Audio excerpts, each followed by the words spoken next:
দেখো বন্ধুরা, আজকে আমি অসুস্থ। আমি বললাম আমার বরকে একটু কাজ করতে, তো সে কাজ করা শুরু করে দিয়েছে। এর থেকে বোঝা যায় তাই না, যে বউরা অসুস্থ হলে তার বররা সবসময় পাশে থাকে। দেখো আমার বর কী কী করছে।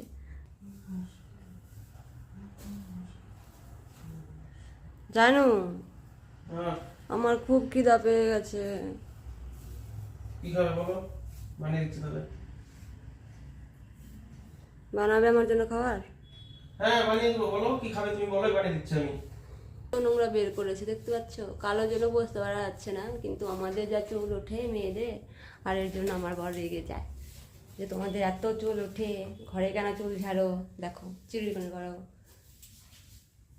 আজকে থেকে যাইনি, কারণ আজকে আমি অসুস্থ আছি, তাই আজকে তাই ভালোভাবে কাজটা করছে আর কি। এটা ভালো কথা যে আমার বর অসুস্থ হলে কাজ করে দেয়, আমাকে হেল্প করে। আর শুনেছি আমি ছেলেরা নাকি সপ্তাহে 1-2 দিন ঘর ঝাড়ু করা ভালো। আরে তুমি বিছানাটা কেন গুছাচ্ছ? আমি আবার ঘুমাবো কে দে। আর ঘুমাতে হবে না, একটু হাঁটাহাঁটি করো, ছাদে যাও যাও, কত সুন্দর উঠেছে, রোদ উঠেছে, যাও ওখানে একটু হাঁটাহাঁটি করো। শুয়ে থাকলে কি শরীর ভালো লাগে নাকি? বাহ, তুমি তো আমার থেকেও ভালো কাজ করছো দেখতে পাচ্ছি। জানো, তুমি মোবাইল হাতে নিয়ে যখন যাও খাবার বানাও, আমার খিদা পেয়ে গেছে। ঠিক আছে যাচ্ছি। দেখো বন্ধুরা, জামা কাপড় হয়ে গেছে, তবে আমি কষ্ট করে রান্নাটা করে নিয়েছি, কারণ জামা কাপড় ধোয়ার মতো শক্তি নেই। তাই আমার বর ধুতে জামা কাপড়, দেখো মুখটা দেখা যাচ্ছে না, এত রোদ্রু।